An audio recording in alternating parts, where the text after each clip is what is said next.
दूसरों पर तनकीद से कबल आगाज अपने आप यानी मीडिया से करता हूँ। अफगानिस्तान के हवाले से पाकिस्तानी मीडिया हुब्बुल वतनी के जज्बे के तहत एक संगीन गलती का मुर्तकिब हो रहा है, जिसका किसी को एहसास नहीं।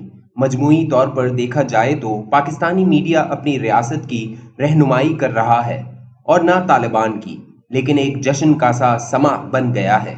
मुशर्रफ हुकूमत के फैसले और आलमी सिफारती हवालों से रियासत पाकिस्तान आज भी अमरीका की इत्तेहादी है, और यूं अगर अमरीका को शिकस्त हुई है तो इसके हर इत्तेहादी को भी शिकस्त हुई है। लेकिन मीडिया पर यह तासुर दिया जा रहा है कि अमरीका हार और पाकिस्तान जीत गया। अगर ऐसा ही है तो फिर हम रोज अमरीका को अपने एहसानात और कुर्बानियां क्यों याद दिला रहे हैं? बदकिस्मती से हम अफगानिस्तान को भी इंडिया के आईने में देख रहे हैं। यानी इस हवाले से पाकिस्तान को किसी हद तक कामयाबी मिली है, लेकिन सिर्फ इस बुनियाद पर जश्न फतह मनाना ठीक नहीं। इस रवैये का पहला और फौरी नतीजा तो ये निकल रहा है कि इससे अफगान तालिबान भी नाराज हो रहे हैं। इन पर अपने मुल्क में और मगरिब में इल्जाम लगता रहा है कि वो पाकिस्तान के प्रॉक्सी हैं। अब इनके सामने ये चैलेंज है कि वो अफगानों और दुनिया पर साबित करें कि वो खुद मुख्तार हैं। मदद जिसकी भी थी, लेकिन हकीकत यह है कि कुर्बानियां तो तालिबान ने दी हैं, जंग उन्होंने लड़ी है। गुंतानामो बे और बगराम बल्कि पाकिस्तानी जेलों में भी जनरल हमीद गुल, मौलाना समीउल हक मरहूम या मौलाना फजल रहमान या इमरान खान नहीं गए। पीटीआई के रहनुमा कंटेनरों पर खड़े होकर गरजे जरूर हैं, लेकिन वो तालिबान की तरह जनरल मालिक और जनरल दोस्तम के हाथों कंटेनरों में बंद होकर कत्ल नहीं हुए। अब जब इनकी फतह को पाकिस्तान की फतह करार दिया जाता है तो इन्हें बजा तौर पर गुस्सा आता है और अपनी कौम और दुनिया की नजरों में अपने आप को खुद मुख्तार साबित करने का इनका काम मुश्किल हो जाता है। चुनाचा अपनी खुद मुख्तारी को साबित करने के लिए इन्हें मजबूरन ऐसे बयानात देने पड़ेंगे या फिर ऐसे इकदामात उठाने होंगे जो पाकिस्तानियों को अच्छे नहीं लगेंगे। दूसरी गलती जिसका हमारा मीडिया मुर्तकिब हो रहा है ये है कि हमारे रिपोर्टर्स और एंकर्स ने काबुल पर यलगार कर दी है। दूसरी तरफ अफगान मीडिया के अहम लोग हिजरत कर रहे हैं। इससे भी अफगानों को ये गलत पैगाम जा रहा है कि जैसे अफगानिस्तान पाकिस्तान का मफ्तू मुल्क बन गया है।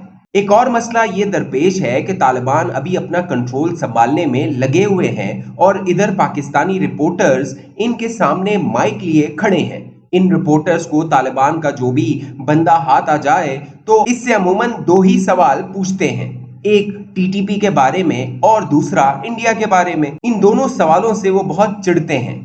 वो एक ही तरह का जवाब देते हैं तो पाकिस्तान के प्रॉक्सी बनने का तासुर पुख्ता होता है, जो कोई अफगान नहीं चाहता, और दूसरी तरह का जवाब देते हैं तो पाकिस्तान नाराज होता है। अब तालिबान मुखालिफ अफगान तो पहले से पाकिस्तान से नफरत करते हैं, लेकिन अगर हमारे मीडिया का ये रवैया रहा तो ये खदशा है कि जल्द हम तालिबान को भी अपना दुश्मन बना लेंगे। जहां तक पाकिस्तानी हुकूमत का ताल्लुक है तो वजीर आजम एक हफ्ते फरमाया करते हैं कि अमरीकियों के जल्द इनखला की वजह से बहरान खड़ा हो गया है, लेकिन अगले रोज नेशनल सिक्योरिटी कमेटी के इजलास के बाद जारी करदा एलामिया में जो बाइडन के इनखला के फैसले को सराहा जाता है। आलमी बरादरी और पाकिस्तानी रियासत का तालिबान से मुतालबा है कि वो इंक्लूसिव और सब फरीकों पर मुश्तमिल हुकूमत बनाए, जिसका इम्कान न होने के बराबर है। लेकिन दूसरी तरफ वजीर आजम के बयानात से ऐसा तासुर मिल रहा है जैसे वो दुनिया से तालिबान की हुकूमत को तस्लीम करने का मुतालबा कर रहे हैं।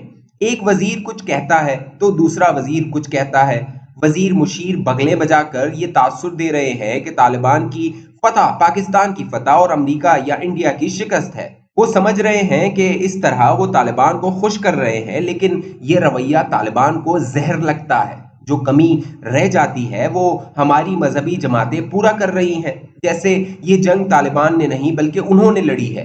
हुकूमत और मजहबी सियासी जमातों का ये रवैया भी तालिबान को इस पर मजबूर कर सकता है। मुजाहिदीन की सूरत में हम ये सब कुछ देख चुके हैं कि वो अपनी खुद मुख्तारी साबित करने के लिए पाकिस्तान से मुतल्लिक कुछ ऐसे पैगामात दें या इकदामात करें जो हमें बहुत नागवार गुजरें। मुजाहिदीन की सूरत में यही हुआ कि जब वो अफगानिस्तान पर काबिज हुए तो हम इनके माजी की बुनियाद पर इनसे तहकमाना अंदाज में बात करते थे, जबकि दूसरी तरफ वो इस नफसियाती कैफियत से गुजर रहे थे अपने आप को आज़ाद और खुद मुख्तार अफगान और हुक्मरान साबित करें। जब अपने इमेज की बहाली के लिए उन्होंने कुछ इक़दामात पाकिस्तान की मर्जी के खिलाफ उठाए तो हमारे लोग इस बात पर गुस्सा हुए कि हमारी बिल्ली हमसे मियाओ। चुनाचा मुख्तसर अरसे में वो मुजाहिदीन हमारे दुश्मन और इंडिया व ईरान वगैरह के दोस्त बन गए।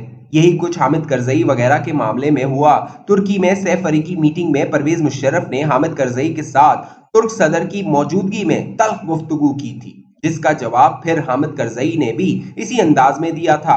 एक नशिस्त में परवेज मुशर्रफ से इस हवाले से मैंने पूछा तो उन्होंने बड़ी हकारत से कहा कि क्या आप नहीं जानते कि ये करजई इधर पाकिस्तान में थे और हमारे फला फला बंदे इनको डील करते थे।